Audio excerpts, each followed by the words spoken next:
கர்த்தருக்கு ஸ்தோத்திரம். இந்த நாளுக்கான தேவ வார்த்தை நாகும் புஸ்தகம் 1ஆம் அதிகாரம் 7வது வசனம். கர்த்தர் நல்லவர், இக்கட்டு நாளிலே அரணான கோட்டை. இந்த நாளின் தேவ வார்த்தையின்படி ஆண்டவராகிய இயேசு உங்களுக்கு அரணும் கோட்டையுமாய் இருந்து உங்களை பாதுகாத்து வழி நடத்துவார்.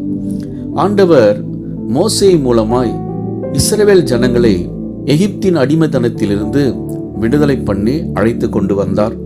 பார்வோன் அவர்களை பிடிக்கும்படி பின்தொடர்ந்து வந்தபொழுது ஆண்டவர் இஸ்ரவேல் சேனைக்கும் பார்வோனுடைய சேனைக்கும் நடுவாக அந்தகாரத்தை உண்டு பண்ணி இஸ்ரவேல் சேனையை தொடாதபடிக்கு ஆண்டவர் அரணான கோட்டையாய் இருந்து அவர்களை பாதுகாத்து வழி நடத்தினார். அன்பானவர்களே, உங்க வாழ்க்கையிலும் எத்தனை சத்துருவின் காரியங்கள் வந்தாலும் ஆண்டவர் அரணாக இருந்து கோட்டையாக இருந்து உங்களை பாதுகாப்பார். உங்களுக்காக யுத்தம் செய்வார். அவர் உங்களை நல்ல பாதையில் நடத்தி செல்வார். நீங்கள் பயப்படாமலும் கலங்காமலும் இருங்கள். விசுவாசியுங்கள், மகிழ்ந்து களி கூறுங்கள். இயேசு உங்களை ஆசீர்வதிக்கிறார். ஆமேன்.